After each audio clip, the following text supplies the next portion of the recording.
अश्वत्थामा इतका मूर्ख झाला वैचारिक पातळीने, त्याचा मूर्खपणा टोकाला गेला आणि अश्वत्थाम्याने पाची लेकर द्रौपदीची झोपीत कापली. किती मोठं पाप असेल. निष्पाप लेकर चर्मन, निष्पाप लेकर झोपीत कापली. आणि या पांडवांच्या कुळातला एक मानवी शुभ होता कुलदीपक, मानवी शुभ, माणसातला शुभ. त्याचं नाव आपला अभिमन्यू. द्रोणाचार्यांच्या चक्रव्यूहाच्या प्रसंगात, युद्ध प्रसंगात तो मृत्यू पावला. एकांतात द्रौपदीनं मीटिंग घेतली. काय ताकद हो लोकांची. काय अधिकारी मावल्या होत्या भारतात, काय प्रभावशाली मावल्यात. विटेवरच्या मालकाला जवळ बसवलं आणि जॉब विचारला, हे जगदानंद कंदपते कशाकरता युद्ध केलंस रे? याच्याकरता. देवा, माझ्या पतीला युद्ध करायला तू लावलंस, याच्याकरता माझी 5 पोरं मेली. देवा, माझ्या पतीला युद्ध करायला लावलंस, याच्यापेक्षा एक शुभ मेलाय. अभिमन्यू गेला रे दादा. काय गरज होती युद्ध करायची? अरे, कौरव सुईच्या आणीवर बसेल इतकी माती देणार नाहीत हे आम्हाला ठाम माहीत झालतं. आम्ही लोकांची भांडी घासून खाल्लं असतं रे. तुझं नाव घेऊन मधुकरी मागून खाल्ली असती रे. कशाला दे तू राज्य? आता कौरव मारशिले आम्हाला माहित आहे, पांडवाला गादी देशिले माहित आहे, पण पांडव गादीवर बसल्याच्या नंतर पांडवाच्या पश्चात ही गादी कोणाच्या हवली करायची रे? हकेसर शिवडी उदाहरण क्रमांक 2 सांगतोय. पुढचा प्रसंग आहे. कोणाला द्यायची गादी? विटेवरच्या मालकानं सांगितलं, ताई युद्ध तुम्हा दोघांसाठी केलंय. कोण दोघं? एक तू, दुसरे भीम. देवा, माझा आणि युद्धाचा काय संबंध? ऐक ताई, ज्या दिवशी दुर्योधनाने दुःशासनाला पाठवून तुझे केस धरून ओढीत आणलं होतं आणि त्यानं मांडीवर बसवलं, त्या दिवशी तू पण केलतास. या मांडीचं रक्त ज्या दिवशी डोक्याला लावीन त्या दिवशी ये निघालीन. ताई, युद्ध जर केलं नसतं तर दुर्योधनाची मांडी फुटत नव्हती, आणि दुर्योधनाची मांडी फुटली नसती तर तू जोपर्यंत जिवंत आहेस तोपर्यंत तुझे केस मोकळे राहिले असते. आणि बाईचे केस फक्त ठराविक वेळेला मोकळे असावा. बाईनं कधीही मोकळे केस ठेवायचे नाही. कोण्या? या संस्कृतीतल्या.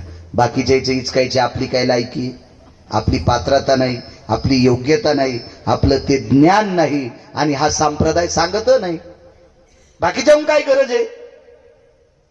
पण या भारतीय संस्कृतीतल्या, सनातन संस्कृतीतल्या, वारकरी संप्रदायातल्या अनुयायी स्त्रीनं ठराविक वेळेला केस मोकळे असावा.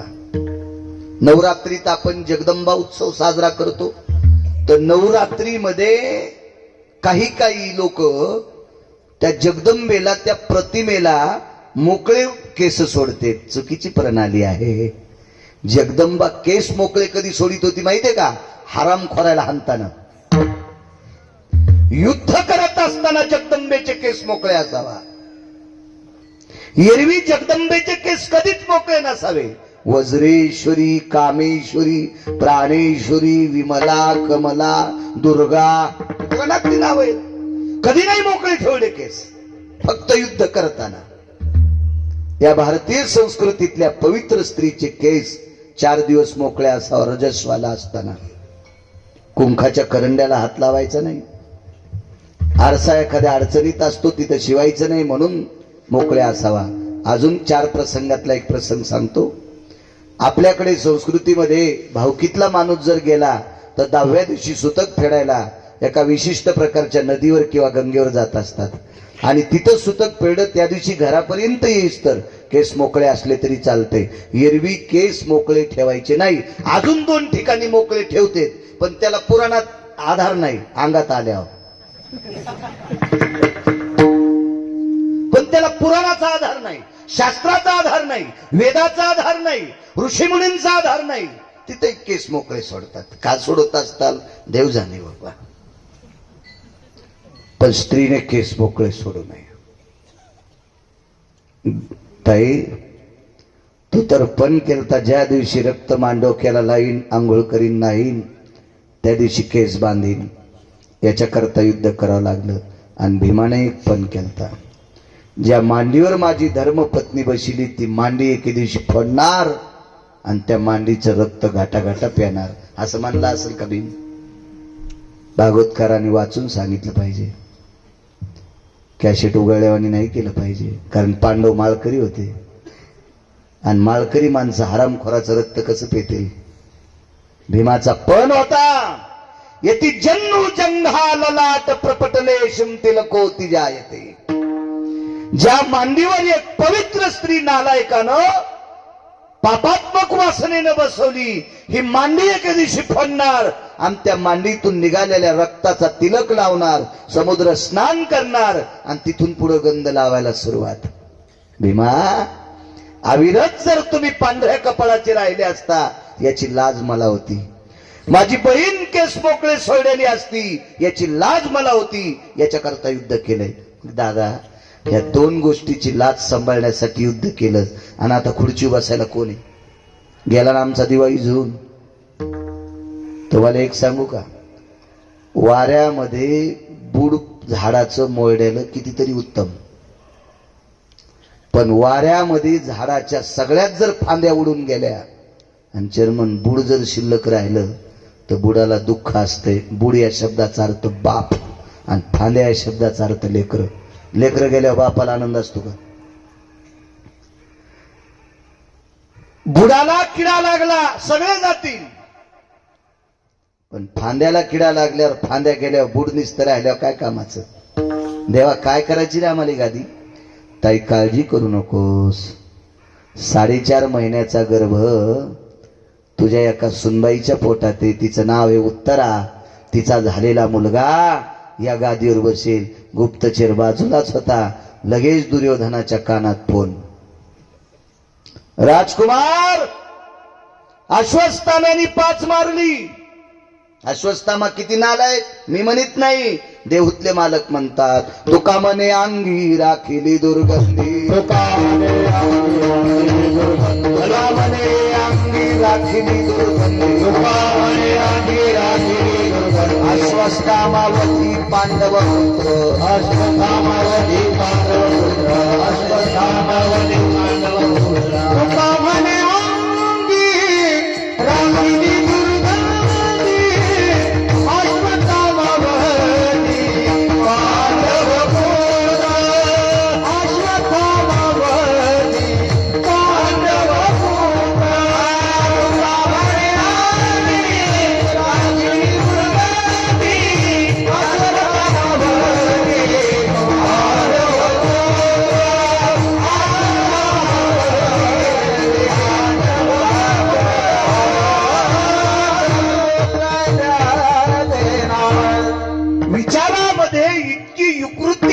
आणि वैचारिक पातळी नदीला गेली अश्वत्थाम्याची. म्हणून तुकोबराय म्हणतात, तुका म्हणे अंगी राखिली दुर्गंधी, अश्वत्थामावधी पांडव पुत्र. देऊतले मालक सांगतात. आणि या अश्वत्थाम्याच्या कानावर दुर्योधनानं सांगितलं, मित्रा, भीष्माचार्यांच्या युद्ध हस्त कौशल्यात मृत्यू पावला. तो 5 मारलेस, 1 जिवंत आहे. आणि ह्या नालायक अश्वत्थाम्याने उत्तरेच्या अंगावर ब्रह्मास्त्र टाकलं. उत्तरेच्या अंगावर धक धक धक धक धक धक करीत हकेसर शिवडी सांगते. ब्रह्मास्त्र, हजारो सूर्याचा गोळ अंगावर यावा असा तो गोळ येत होता. उत्तरा किती हुशार होती माहिती? उत्तरा ही अर्जुनाची सून आहे. महाभारतातल्या 4 मानवी सिंहाची एकापैकी एका सिंहाची पत्नी, अभिमन्यूची पत्नी. या बाईचे मामस सासरे पंढरपुरातले मालक होते. उत्तरा किती श्रीमंत आहे सांगू? तिच्या मालकाचे सख्खे मामा पंढरपुरातला जगाचा बाप आहे. पंढरपुरातल्या मालकाची भाची सून आहे ती. पंढरपुरातले मालक तिचे मामे सासरे आहेत. काय वैभवशाली बाई असेल ती. आणि तिची सख्खी सासू पंढरपुरातल्या मालकाची सख्खी बहीण आहे. त्याच्या पुढचं पहा ना, पुढचं उत्तराई सकाळचा नित्यनेम आटपल्याच्या नंतर सासूचं जेवढं काम असेल तेवढं काम करायची सुभद्रेचं. आणि काम आटपल्या विचारायचे, आत्याबाई काही काम? तीन सांगायचं आता 2-4 घंटे काहीच काम नाही. तितक्या टायमात द्रौपदीकडे जात होती. द्रौपदी ही सावत्र सासू. पण उत्तरा ही जास्तीत जास्त संपर्कात द्रौपदीच्या होती. आणि द्रौपदीच्या सानिध्यात जितक्या वेळ उत्तरा आली तितक्या वेळ द्रौपदीनं काम नाही करून घेतलं, तिला भजन शिकिलं, तिला परमार्थ शिकिला, तिला विटेवरच्या मालकाचे वैभव सांगायची, त्याचे पाडे सांगायची. एक दिवस असा आला, द्रौपदीनं सांगितलं, उत्तरा एक बोलू का तुला? तुला जेवढं मला सांगता येते तेवढं सांगितलं ग, पण एक शेवटचं सांगते. आणीबाणीच्या प्रसंगी, हल्लीचा शब्द वापरायलो आत्ताचा, आणीबाणीच्या प्रसंगी मागचा शब्द सांगतो, संकटाच्या प्रसंगी जर तुला आठवण करायची असेल तर फक्त पंढरपुरातल्याची कर. तुम्हाला हाक मारू नकोस, सासऱ्याला हाक मारू नकोस, सासूला हाक मारू नकोस, पतीला हाक मारू नकोस. आणीबाणीच्या प्रसंगी जर तुला गरज पडली तर द्वारकेतल्याला हाक मार. तो कृपाळू आहे, तो दयाळू आहे. तो प्रसंग आलाय, हाक मारली, जवळ आलत ब्रह्मास्त्र. इतक्या आवेशात हाक मारली देवा, दोन्ही ओठ फाकल्या गेली. आणि पंढरपुरातल्या मालकाने अंगुष्ट प्राया इति तनु जायते धारम सुदर्शेने स्वगर्भेषु यच्चक्रातिभ्याः, अंगठ्यासारखं रूप धरलं आणि श्वासातून प्रवेश केला. आणि गर्भाच्या भोवताल सुदर्शन फिरवित होता. मालकाचा गोडसा पुरावा आहे त्याच्यासाठी सुद्धा. असं सुदर्शन फिरवित होता. ब्रह्मास्त्र आलं आणि सुदर्शनात विलीन झालं. राजे हो, कृतात्रेता युगात ब्रह्मास्त्र सोडलं होतं, ती ब्रह्मवरदान युक्त शक्ती सोडली होती. ही शक्ती धरण्यासाठी मारुतीराय परेशान होते. विश्वातला 1 नंबरचा संन्यासी बेजार आहे. मारुतीरायाची फार सुंदर मूर्ती आहे. चर्मन मंदिर तुम्ही गावकरी मंडळी इतकं सुंदर करता. 1 कोटी 1 लाखाचं मंदिर बांधकामासाठी एका फार काळ्या पाषाणाचं, या पाषाणाला हजारो वर्ष आयुष्य असते. रयतेचे राजा छत्रपती शिवाजी महाराजांनी गड किल्ल्याला जो दगड वापरला, छत्रपतींच्या बुजुर्गांनी पूर्वजांनी जो दगड वापरला, तोच काळा पाषाण या पवित्र मारुतीरायाच्या मंदिराला तुम्ही वापरता. याला लाखो वर्ष आयुष्य असते. या दगडाला याला कोणी काही करू शकत नाही. अशा भव्य दिव्य सुंदरशा नूतन वास्तूमध्ये आता बऱ्यापैकी पेटी काम याला तिथपर्यंत गेलं म्हणजे पेटी काम झालं असं म्हणतात मंदिरावाले. आणि फार सुंदर असं मंदिर तुम्ही करता मारुतीरायाचं. अशा एका पवित्र संन्याशाला सुद्धा ही ब्रह्मशक्ती पकडण्यासाठी फार, रामायण वाचा लक्षात येईल तुम्हाला, फार मोठे कष्ट झालते. आणि हे ब्रह्म अस्त्र एका सेकंदात सुदर्शनात विलीन झालं. इथेही प्रश्न केला. श्रुतीने विचारलं, देवा घरातली माणसं इतकी विकृती हरपून, वैचारिक पातळी हरपून, विकृतीचं टोक गाठून एका पोटातल्या बालकाला, निष्पाप बालकाला दुर्योधन मारण्यासाठी पाठवतो, त्याला तुला काय गरज होती वाचवायची? ऐक श्रुती, ज्याच्या आईनं माझं भजन केलं याच्याकरता धावलो हे सोडून दे. आतलं किती गुणवान होतं, जे 4.5 महिन्याचं होतं का पोटात, ते किती गुणवान होतं, किती गुणवान. ऐका, देवानं त्याचा सांभाळ केल्याच्या नंतर 9 महिने 9 दिवस झाल्यावर त्याचा जन्म झाला. आणि जन्म झाल्यावर उत्तरेनं भागवत पहा, आणि मग उत्तरेनं प्रभूच्या मांडीवर दिलं. त्यावेळेला ते जिभेच्या चुटक्या वाजित होतं, चुटक्या वाजित होतं, चुटक्या. तर उत्तरेनं देवाला प्रश्न केला, देवा मी आई असून माझ्याकडे चुटक्या वाजत नाही जिभेच्या. 42 दिवस वय होतं, फक्त 42 दिवस, 41 ते 42 दिवस. आणि एवढ्या वयाचं लेकरू तुम्हाला बघून कस काय चुटक्या वाजित? भगवंत हसले आणि सांगितलं, उत्तरे मला ओळखिलंय त्यानं, माझी त्यानं परीक्षा केली म्हणून तर त्याचं नाव परीक्षिती ठेवण्यात आलं. गर्भाम दर्शयामी रक्षंती भयास्थितो बाह्या परीक्षा अस्तित्वंते इति नाम परीक्षिती. मला सांभाळणारा हाच जगाचा बाप आहे, त्याची बाहेर आल्यावर परीक्षा केली म्हणून त्याचं नाव ठेवलं राजाधिराज परीक्षिती महाराज. श्रुतीला सांगितलं, श्रुती याच्या आईनं माझ्यावर किती प्रेम केलंय, माझं किती भजन केलंय, तिचा जीव सांभाळण्याकरता धावलंय, इतकं सोडून दे. हे पोटातलं निष्पाप इतभर लेकरू सुद्धा माझ्यावर इतकं प्रेम करतंय, याच्याकरता हाक मारल्याकरता मी धावतोय म्हणून मालक पहिल्या कडव्यात म्हणतात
प्रसंग मांडतो तुमच्या पुढे, मग पूर्णविराम करू. तसा 7 मिनिटात आपला ठरलेला टाइम संपतो. 10-5 मिनिटं पुढे गेलं तर काय मग मीटर जळायलं, तुम्ही बसले तर तुमचं काय जळायलं. हे रितरी भंगिरे कोपऱ्या कापऱ्याला मोबाईल इचकीत बसलेत ना गाऱ्या गुऱ्याचे. काय त्याच्या घरी काय काय लय सोन्यास थोडाच पाऊस पडणार आहे ना, आपल्या इथं कुठं धुपण घुसणार आहे चर्मन. चिंतन देवाचं नामचिंतन करायला. काही काहीच्या हाकेची ताकद किती मोठी असते लक्षात घ्या.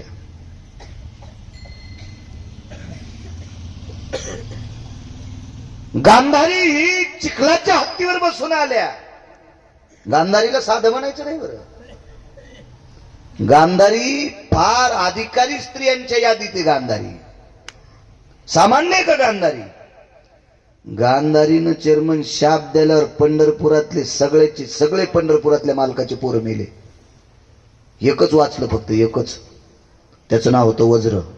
बाकी चट मेले. 56 कोटी यादव मेले. देवाचे पोरं मरते जिच्या शब्दात. तिचा शब्द साधा असेल का? ती काय दुसऱ्याच्या गोठ्यातलं शेण चोरणारी होती का? दुसऱ्याच्या तुरीच्या शेंगावर पिणारी होती? कोण होती गांधारी? विश्व जगात मालक पाहत नाहीत, दिसत नाहीत, याच्याकरता जग पाहलं नाही. सामान्य होती का गांधारी? पंढरपुरातल्या मालकांनी तिचे पोरं मारण्यासाठी दुर्योधनाच्या कमरेला फुलाचा हार गुंडाळला. कोण भेटलं होतं रे वाटात? सुदामा नावाचा माळी होता. गांधारी म्हणली सुदामा नावाचा माळी नव्हता, द्वारकेतलं काळ होतं. त्यानं केला आगावपणा आणि शाप द्याला, मय काय मारतो, तो एकही वाचणार नाही. मैरेक नावाची दारू पिऊन मेले. आताच्या दारूला काय म्हणते आपल्याला काय माहित नाही, पण हिला मैरेक नावाची मदिरा म्हणत होते. आपल्याला काही संबंधच येत नाही त्या दुकानाचा, त्याच्यामुळे नाव कशाला पाठ करायची. मध्यानाम मैरेक. खालीवरी झाल्यावर स्वर जातो बघा, असं होतंय. एकदा तुमची पण बेजारी झाली. विडाला विडाला विडाला विडाला विडाला.